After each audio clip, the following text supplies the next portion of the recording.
Champaran police कप्तान के निर्देश पर ट्रैफिक पुलिस को आधुनिक संसाधनों से लैस किया गया है। इसके साथ ही अब ट्रैफिक व्यवस्था पर सीधे पुलिस कप्तान स्वर्ण प्रभात की नजर रहेगी। चालान कटने के दौरान आमजन व पुलिस का एक दूसरे पर दुर्व्यवहार का भी आरोप अक्सर लगते रहता है, जिस पर अब विराम लग जाएगा। अब वाहन जांच में किसी भी तरह की गड़बड़ी नहीं चलेगी, सब कुछ पारदर्शी बनाया गया है। इसके लिए छतौनी चौक पर गुरुवार को यातायात थाना के 7 पदाधिकारियों को बॉडी वर्न कैमरा दिया गया।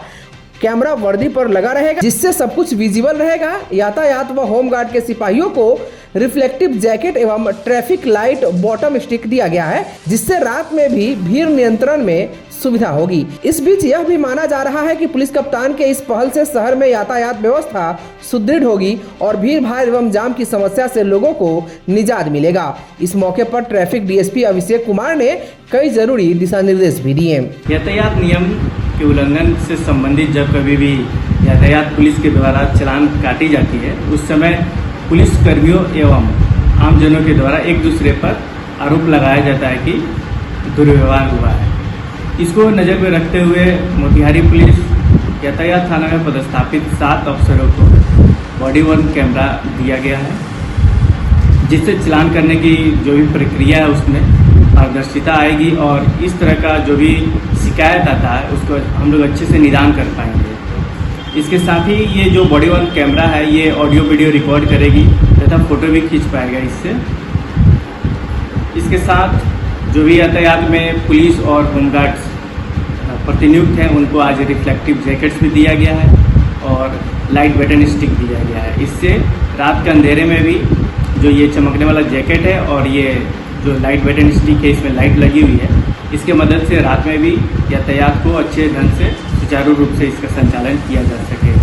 मोतिहारी के अरेराज रोड में बालगंगा स्थित आर्य विद्यापीठ ने पर्यावरण के प्रति अपनी प्रतिबद्धता और हरित ऊर्जा के उपयोग की दिशा में किए गए अनूठे प्रयासों के लिए देश भर में पहचान बनाई है। विद्यालय को चेन्नई में आयोजित वर्ल्ड एजुकेशन समिट यानी विश्व शिक्षा शिखर सम्मेलन में आउटस्टैंडिंग ग्रीन इनिशिएटिव पुरस्कार से सम्मानित किया गया।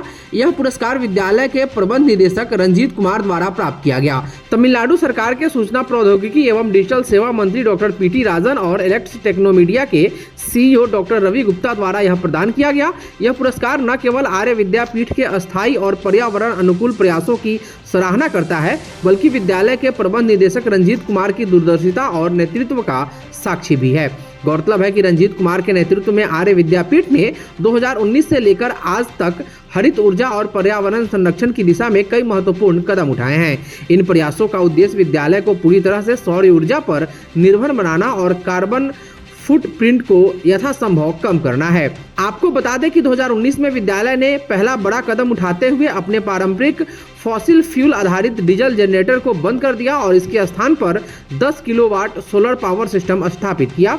यह कदम न केवल बिजली की बढ़ती जरूरतों को पूरा करता है, बल्कि मोतिहारी क्षेत्र में अक्सर होने वाली बिजली कटौती के मुद्दे को भी हल करता है। इसके साथ ही विद्यालय ने हेवी बैटरी बैकअप की भी व्यवस्था की, जिससे पावर कट के दौरान भी विद्युत आपूर्ति जारी रही। इस हरित यात्रा को और आगे बढ़ाते हुए 2022 में आर्य विद्यापीठ ने अपनी सौर ऊर्जा क्षमता में 10 किलोवाट की अतिरिक्त वृद्धि की, जिससे विद्यालय की ऊर्जा निर्भरता में सौर ऊर्जा का अनुपात और बढ़ गया। इस विस्तार ने विद्यालय को एक और मील की पत्थर छूने में मदद की। 2023 में आर्य विद्यापीठ ने एक और उल्लेखनीय पहल करते हुए लीड एसिड बैटरियों को हटाकर शुद्ध लिथियम फॉस्फेट बैटरी सिस्टम स्थापित किया। लिथियम फॉस्फेट बैटरियां न केवल अधिक टिकाऊ और लंबे समय तक चलने वाली होती है, बल्कि यह पर्यावरण के लिए भी अनुकूल और वायु प्रदूषण को काफी हद तक कम करती है। 2024 में विद्यालय ने अपनी सौर ऊर्जा क्षमता में और वृद्धि करते हुए इसे 30 किलोवाट कर दिया, जिससे आर्य विद्यापीठ अब लगभग पूरी तरह से सौर ऊर्जा पर निर्भर हो गया है। विद्यालय की ऊर्जा जरूरतें अब ग्रिड पर अत्यधिक निर्भर नहीं रही, जो कि बिहार में मुख्य रूप से कोयला आधारित बिजली संयंत्रों से संचालित होता है। इस पहल से विद्यालय का कार्बन फुटप्रिंट और भी कम हो गया है और आर्य विद्यापीठ एक सच्चे ग्रीन स्कूल के रूप में उभरा है। लेकिन विद्यालय के निदेशक रंजीत कुमार की पर्यावरण के प्रति प्रतिबद्धता केवल यहीं तक सीमित नहीं है। उन्होंने 2024 के अंत तक विद्यालय को पॉलीथीन मुक्त बनाने का भी संकल्प लिया है। इसके साथ ही उनके नेतृत्व में विद्यालय ने अपने परिवहन तंत्र को भी पर्यावरण के अनुकूल बनाने की दिशा में ठोस कदम उठाए हैं। 2022 में विद्यालय ने अपना पहला लिथियम आधारित इको वाहन खरीदा और 2023 में छात्रों के परिवहन के लिए सीएनजी आधारित बस शामिल की। उनका लक्ष्य 2030 तक विद्यालय से सभी वाहनों को सीएनजी वाहनों में बदलने का है, जिससे विद्यालय का परिवहन तंत्र पूरी तरह से प्रदूषण मुक्त और हरित हो सके। यह पुरस्कार इस बात का प्रमाण है कि आर्य विद्यापीठ न केवल शिक्षा के क्षेत्र में उत्कृष्टता प्राप्त कर रहा है, बल्कि पर्यावरण संरक्षण और हरित ऊर्जा के प्रति अपनी जिम्मेदारी को भी पूरी निष्ठा के साथ निभा रहा है। रंजीत कुमार की दूरदर्शिता और नेतृत्व ने विद्यालय को इस ऊंचाई तक पहुंचाया है और यह विद्यालय के लिए एक बड़ा सम्मान है। उनका नेतृत्व यह सुनिश्चित कर रहा है कि आर्य विद्यापीठ न केवल एक शैक्षणिक संस्थान हो, बल्कि पर्यावरण संरक्षण का एक प्रमुख उदाहरण भी बने। यह पुरस्कार उन सभी प्रयासों की सराहना करता है जो विद्यालय ने पर्यावरण के प्रति अपनी जिम्मेवारियों को पूरा करने के लिए किए हैं। आर्य विद्यापीठ आज चंपारण और मोतिहारी का गौरव बन गया है और यह पुरस्कार इस बात का प्रतीक है कि विद्यालय का भविष्य हरित और उज्जवल है।